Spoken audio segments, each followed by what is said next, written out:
So Elijah, he just had the greatest victory in his life, probably one of the greatest victories in anyone's life.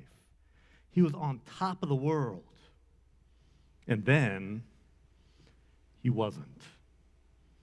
In fact, it got so bad that he asked God to take his life. How does that happen? How do you go from being on top of the world to asking God to kill you? The story of Elijah, you may know it, you may not know all of it, but the prophet of God, he's in exile for a little while, hiding from King Ahab because King Ahab wanted to kill him, and he prayed that there wouldn't be rain for years, and it didn't rain, and then he comes back and he has this battle, this showdown on Mount Carmel. The prophets of Baal versus the lone prophet of God, Elijah. The prophets of Baal, they make this pact that they would make two altars, and whoever's God answered would be the ultimate God. The prophets of Baal are dancing around, they're making noise, nothing's happening. Elijah starts to egg them on a little bit, makes a little bit fun of them, making maybe their God's asleep. But nothing happens. And then it's Elijah's turn. He wanted to make sure there could be no question about what was going on, so he asked them to dig a pit around his altar, to fill it, pour over the altar water, and so much so that it fills that pit. And then he prays, and God sends fire to consume everything. Clearly, the God of Elijah won. And then he prays for rain. The rain comes. It's on top of the world. No one's where Elijah has ever been. But then, Jezebel says that she's going to kill Elijah. And he goes from being on top of the world to running for his life and praying that God would kill him. How do you go from being on top of the world to being so desperate? Heavenly Father, Lord, I just ask that your Holy Spirit be with us today. And as we look at this message, Lord, help us to learn the lesson from Elijah. Help us to learn a lesson to avoid the pitfall that Elijah went through. In your Son's name, amen. You see, Elijah fell off the cliff leading to burnout. If there has ever been a perfect story of someone burning out, it's Elijah. And that story means something to me because today I'm going to tell you a little bit about my burnout. The last couple years that I was in private practice as an attorney, I was on the mountaintop. My income nearly doubled year after year. I was recognized as being one of the best criminal defense attorneys in the area. People wanted me to represent them. I was also a workaholic, putting in 80 hours a week. And people warned me. They warned me about doing too much, about working too hard, that if I wasn't careful, I'd burn out. I wasn't the best listener. Some may say I'm still not. I thought I could handle it. I thought that I was better and I was smarter than those who told me that I was going to burn out. I never thought it would happen to me. You see, I had come to the edge of burnout before, but each time I recognized it, and I kind of pulled myself back from the precipice. Maybe took a day off here, a couple hours off there. I'd have my yearly hiking trip, which I haven't actually taken since we planted Taft. And that always seemed to solve the problem. And I thought I could do that forever until I couldn't. You see, that's the thing about burnout. That once you fall off that cliff, There's nothing to grab onto. And as the immortal Tom Petty would say, you start free falling. There's nothing you can do. I'm starting to fall into the abyss. You know, we've been in this series called Didn't See It Coming. The tagline for the book is overcoming the 7 greatest challenges that no one expects and everyone experiences. We've looked at cynicism, we've looked at compromise, disconnection, irrelevance, and pride. Today, we talk about burnout. So what exactly happened? You see, I never actually burned out of the practice of law. I loved going to court. I loved being in the battle in a courtroom representing my clients, but what I did burn out was the business of law. Running a law firm, paying the bills, making sure everything gets done. It was the business side that caused me to have that burnout. And to be honest with you, I'm not even sure I even know really what happened, because burnout is complicated. I do know this: in caring for others and representing my clients, I had not adequately cared for myself, for my own heart and my own soul. And I also had not let those others who cared about me care for me either.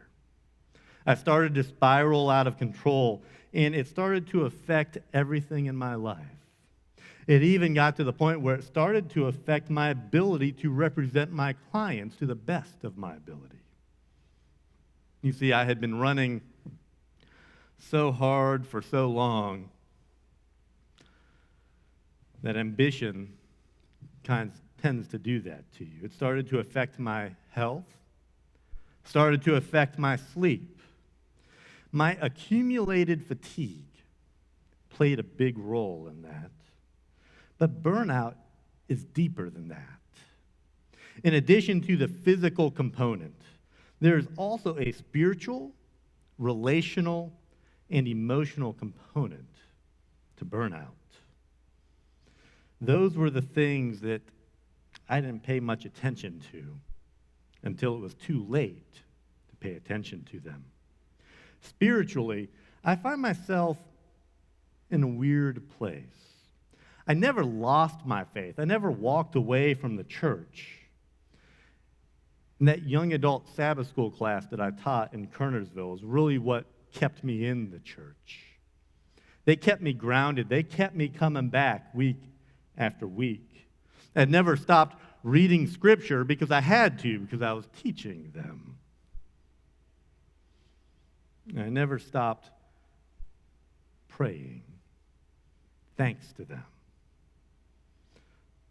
But even though I was still going through the motions, inside, I was just numb. I didn't actually want to be there at church. Most Saturdays, I would sit out in the lobby. I wouldn't even go into the sanctuary. I didn't want to be there. I couldn't feel my faith anymore. I prayed, but I just wasn't sure that my prayers were actually making it above the ceiling. I studied, kept reading, but I wasn't sure any of that was working anymore. Relationally, it was also a strange situation. I felt like I had been giving of myself over and over again to people that I came across with in my daily job. I gave myself over and over again to so many different people, and everyone just seemed to want a piece of me. A few minutes of my time, a little advice here, a little advice there, a moment to look at something, and I gave, and I gave, without ever replenishing until there was nothing left to give. Emotionally, This might have been one of the deepest parts of my abyss. My interior life was just a mess. Luckily, there were none of those headline issues. Didn't have an affair, I didn't steal any money, nothing that would attract anyone else's attention.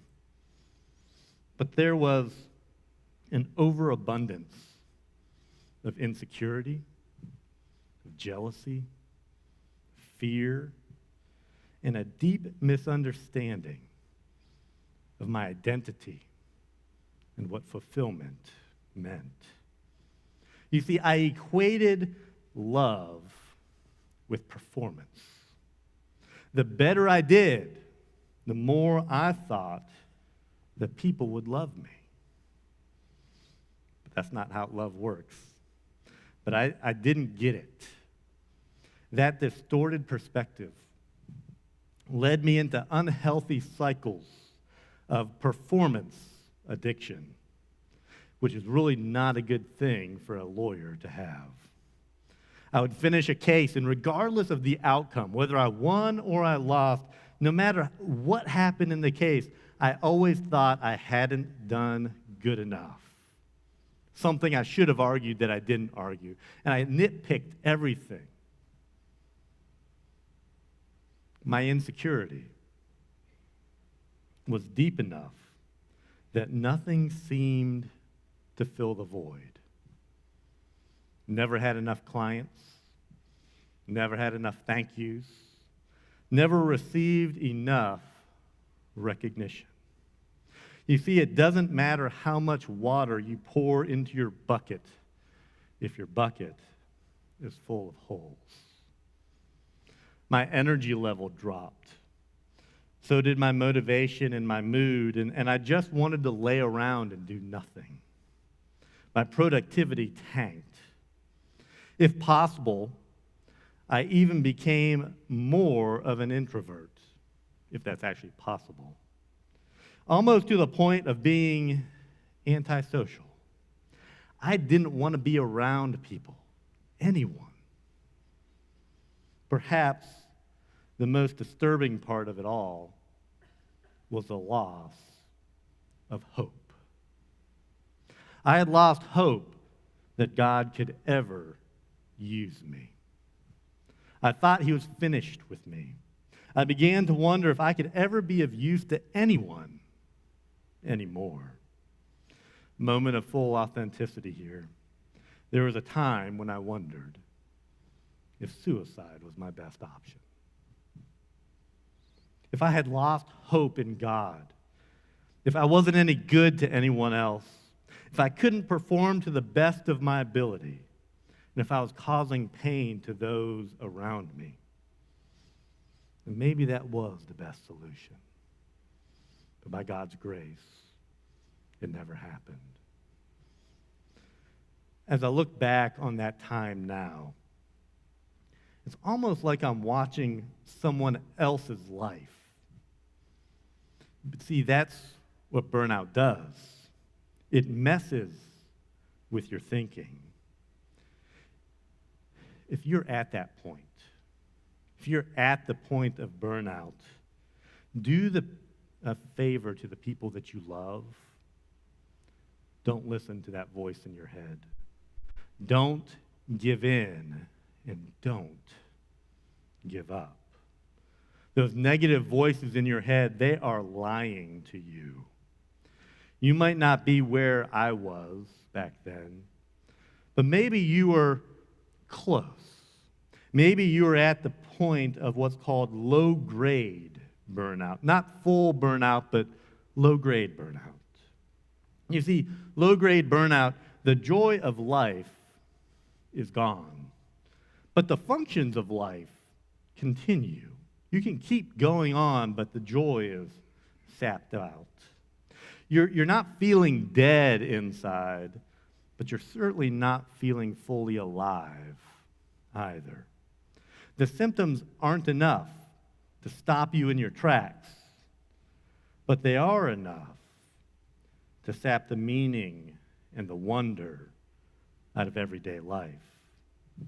And I imagine there is probably someone in here that finds yourself in that place. Or there might be somebody watching online who finds themselves at that place.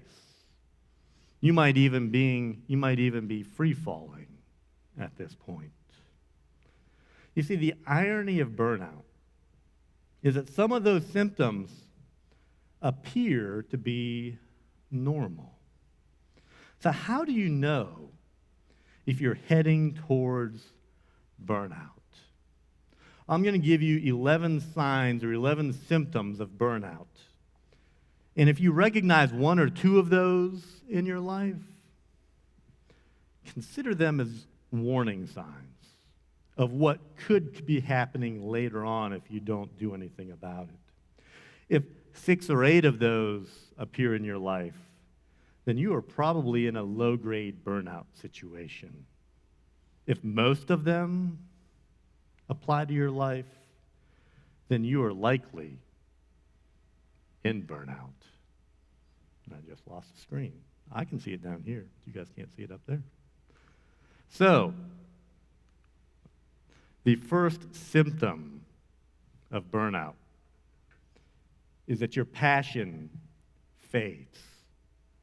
You see, everyone struggles with a lack of passion from time to time. But burnout, it's when you're at a place of sustained loss of motivation. You start to think to yourself, you start to wonder whether you even remember what passion is. It's what made you fall in love. Made you on a clear day to look up and stare at the clouds. Made you jump up and down in excitement when you got into college. But burnout causes passion to set like the sun. I knew what I was doing was important. I just couldn't feel it anymore. You see, a passionless person can never lead a passionate life. I just couldn't find that passion anymore. The second symptom of burnout is that you no longer feel the highs or the lows. You see, if you're healthy, you feel things, both the highs and the lows. But if you burn out, you can't feel either of them properly anymore. My main emotion when I burned out was numbness. You see, burnout will numb your heart, and it's one of the earliest signs of burnout. To be honest with you, I still struggle with that sometimes. You see, we're designed to celebrate when people are celebrating, and to mourn with people when they're mourning. And that's why in Romans chapter 12 it says this: be happy with those who are happy, and weep with those who weep. If this isn't happening in your life, then something is wrong. The third symptom of burnout is little things make you disproportionately emotional. It's not that burned out people don't feel emotions, but you often feel inappropriate or disproportionate emotions. Little things will set you off, like a missed deadline, or when the dishwasher doesn't get emptied when it was supposed to be emptied. You start to treat small things like big things, and big things like small things. And when that happens, there is something deeper going on inside. The fourth symptom of burnout is that everyone drains you. You see, people are a mixed bag. Some energize you, some don't.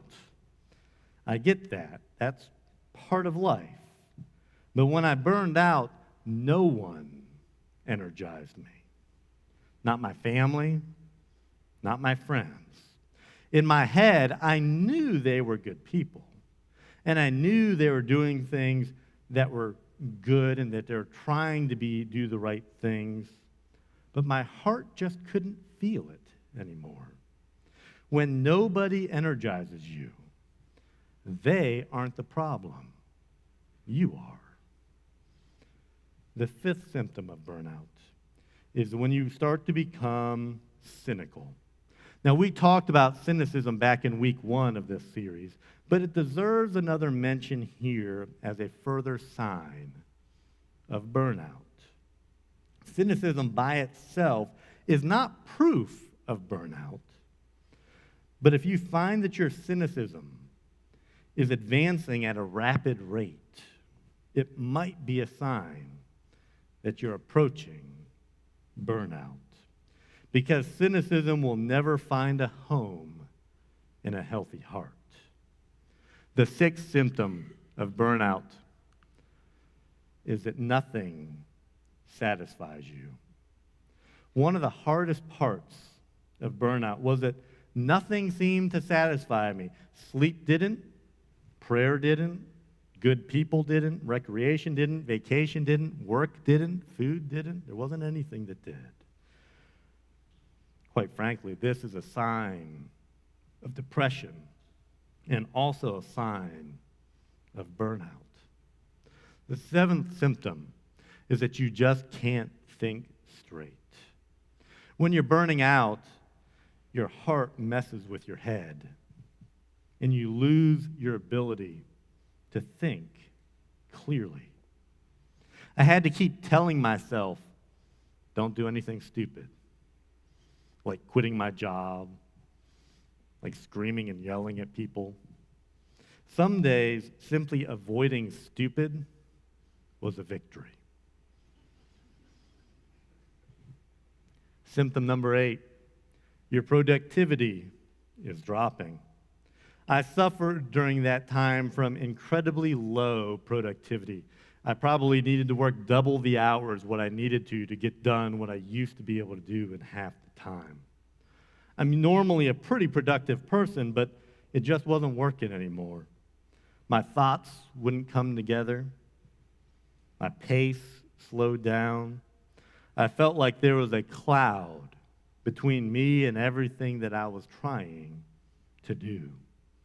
If you're working long hours but producing little, start to pay attention. You might be approaching burnout. The 9th symptom is that you start to self-medicate. In the early stages of burnout, many people self-medicate to numb the pain, and that self-medication can be in many different areas. It could be overeating, could be overworking, could be something like a sexual addiction or pornography, it could be drinking, it could be impulsive spending, it could be drugs. But self-medication never equals self-care in dealing with pain. You see, I avoided the bad ones, if there is such a thing as a bad one in that list that I mentioned. I avoided the bad ones. My medication, ironically, was to work more. But that just kept me spiraling downward even more. You see, we almost always choose self-medication over self-care. The 10th symptom is that you just don't laugh anymore. And this may seem like a small thing, but it's not. When you're burned out, just don't laugh like you used to. Nothing seems fun or funny to you. And you begin to resent people who are enjoying life. The 11th symptom is that sleep and time off no longer refuel you. You see, if you're just tired, if it's been one of those busy times at work or busy times of the year, if you're just tired, a good night's sleep or some time off will solve the issue for an otherwise healthy person. But when you're burned out, sleep, time off, no longer do that trick. You could take a month off of work if you're burned out. It won't actually make you feel any better at the end of that month. Not being refueled when taking time off is a major warning sign that you're burning out. So let me ask you, are you freaking out a little bit right now after that? How many of those were in your life? Or are you worried about someone that you know and someone that you love and that you might be thinking, oh my goodness, they're in burnout? So what should you do if that's you or if that's someone that you love or care about? What do we do, Matt? Good question, Luke. What you should do is get some help. And in my opinion, and I'm not an expert in this area, the best help comes from a combination of the care of a good medical doctor and also a good Christian counselor. You see, the medical doctor can see whether or not there are any physical symptoms or signs that need to be treated, and often there are when you're dealing with burnout. And the Christian counselor can help you to get to the bottom of what it is that's causing the problems. Can help you figure out what's causing it and to help you deal with those things. If I was smart, I would have done that. Never said I was smart. I didn't. I resisted that advice for myself, and I suffered probably longer than I should have with burnout. We all struggle with unresolved problems in our life. And the fact of the matter is that the sooner that you deal with them, the better off you and everyone around you will be. Your unresolved past will sink your future. You see, all of this caused me to work insane hours at an unsustainable pace. It might still do, maybe. I became that performance addict, and God needed me. Perhaps He needs me to deal with that. You see, in the middle of it all, I wondered whether I was ever going to get better. I had seen others go through burnout who never fully recovered. See, knowing that you have issues is different from the gentle and the deep work of healing those issues.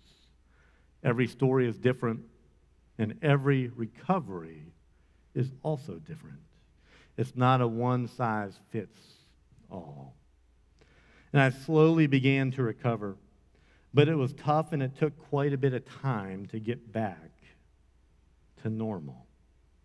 So how do you recover from burnout? And again, I'm going to give you a list, and this time it's 10. I'm going to give you a list of 10 factors that will help you to recover from burnout if you are suffering from it. The first factor, tell someone. This is hard for me. Still is hard for me. I don't like to burden myself by talking to others about when I'm struggling. We resist that, and it's probably because of what we talked about the last time, which is pride. We resist telling others because of pride, which has probably contributed to the burnout in the first place. So swallow that pride and tell someone. Only humility will get you out of what pride got you into. Nothing good happens when you isolate yourself. The way through burnout is through community. It may be tough, but telling someone is that first step towards wellness. But it also requires you to admit it to yourself. The second factor in overcoming burnout is to develop a circle around you. Telling someone is different than seeking help. You see, your friends are a vital part of your recovery. But also remember that they don't necessarily have the training required to help you overcome that. A golfing buddy may be good at speaking to you and talking to you and having fun with, but that golfing buddy you're probably not going to go to them if you have cancer and need help. don't have the training for that. And they also do not have, well, unlikely to have the training to help you with burnout. They can walk with you through that process, but you can't do it alone. You need people who believe in you even when you've stopped believing in yourself. The third factor is to keep leaning into God. Theologically, you probably should have had this first, right? Probably should have been the first one, but let me tell you why I didn't have it first. If you're in burnout mode, if your emotions aren't working the way they should be and you feel mostly numb, you likely won't feel like leaning into God at that point either. Because just because God seems silent does not mean that he is absent. I didn't feel God for quite some time. Not when I prayed, not when I read the Bible, not when I was at worship. But I knew deep down that he was still there. The more spiritual you are, the more likely that you will think that you and God can't handle this by yourselves. Handle it privately. I thought that. But you know what? Something I learned eventually. God also works through people. We have to let God use others to help us. We can't just do it ourselves. I never quit my faith. I kept reading, I kept praying, I kept trusting, even on the bad days. You see, you will either lean into God or you will pull away from him. Eventually, those feelings of intimacy with God returned. Just because you can't feel God's love does not mean that he doesn't love you. So no matter what you do, do not give up. Obedience is greater than our emotions. The fourth factor, rest. I was tired. Physically, emotionally, I was exhausted. I had run so hard for so long that the pace was not sustainable. To be honest, I'm not good at this, the rest portion. I'm lucky to get 6 hours of sleep a night. Even the other night when the power went out at my house at 2 o'clock in the afternoon and it didn't come on until 6 o'clock the next morning. It was dark in that house, so I think I went to bed at 7 o'clock. Woke up at 5 a.m. the next day, and I still only got 6 hours of sleep. I'm not good at sleep. I'm not good at rest. But we need to make sure that we get enough rest. Do what you can. It's important to make sure that you get that. The fifth factor is to find something to take your attention away from the pain. See, the problem with pain is that we tend to focus on it. That's all that we see. That's all that we focus on. If you don't believe me, I got a test for you this afternoon. I don't actually want you to do this, but it would work if you did it. Go home and drop a cinder block on your toe. That pain's all you're going to be focused on. That's how pain is. It's all that we focus on. It's selfish. We just dial in on whatever that pain is. I spent more and more time focused on that pain. We need a distraction, something to get our mind away from that pain. Maybe you can watch a movie, go out for dinner, go hiking, go to a party. I watched an awful lot of hockey. An inordinate amount of hockey. I was watching West Coast games that come on at 10 o'clock and don't go off until 3. I watched hockey just because it was hockey. Eventually, not giving up on life helped me to get back into my life. But I needed a distraction. The sixth factor, do what you can. You have to do the best that you can sometimes. May not be the best ever. but do what you can. You see, it's easy to focus on what you can't do. Instead, focus on what you can do. Keep moving. Do something. I kept practicing law. I went to work every day. I kept representing my clients. And to be honest with you, most people, if they didn't know what was really going on inside me, they would have never known a difference. I had enough muscle memory in me to practice law like nothing was wrong. It's good to know that I could still help others, regardless of how I felt inside. So do something, even if you don't feel like it. Seventh factor, don't make any big decisions. I was tempted to do things that could have ruined my life, giving up, running away, or even worse. The most important decision I could make was not to make any important decisions. Make your big decisions only on good days. The eighth factor, grieve your losses. See, life really is a series of ungrieved losses. Think about how much loss we deal with in life. A friend may be moving away, a loved one dies, you don't get that promotion at work, your parents file for divorce, your car breaks down, spouse gets a chronic illness. We deal with loss day in and day out. We don't really know what to do with those losses. So often we just ignore them and try and keep going on with life. But perhaps we need to learn something from how the Israelites dealt with loss. When Moses died, they grieved for 40 days. They didn't keep moving. They stopped. They stayed still and they grieved for 40 days. We would look at that today and say, they just need to get back to work. Suck it up. Go on, keep moving.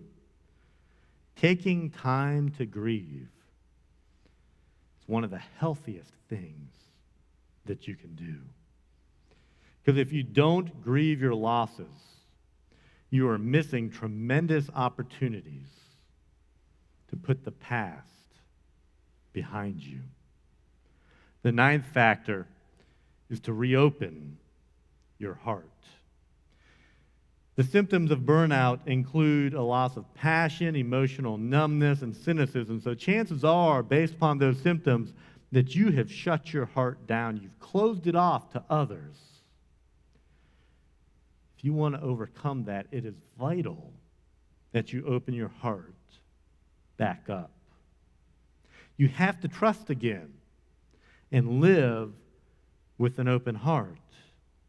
Even though opening your heart leaves you vulnerable, leaves you in a place where you could get hurt again. But we cannot live in avoidance mode and trying to avoid the harms of life by shutting our hearts down. The 10th factor is what I would call the antidote to burnout. Live today in a way that will help you thrive tomorrow. You see, you have to live in a way that spiritually, emotionally, relationally, physically, and financially will help you thrive tomorrow. Of course, you can cheat a day or two here if things get busy and you're not really taking care of yourself. But too much of that will often bring burnout back. Besides, I don't know about you, but I want to thrive and not just survive. You see, to maintain health in these 5 areas, spiritually, emotionally, relationally, physically, and financially, we have to focus on maintaining health in those areas. Because no one else is responsible for your health except for you. So pray, read your Bible, seek life-giving relationships in your life, replenish your energy, eat right, work out, and love deeply. These things will nourish your soul. I wish I could stand here and tell you that I am healed from burnout.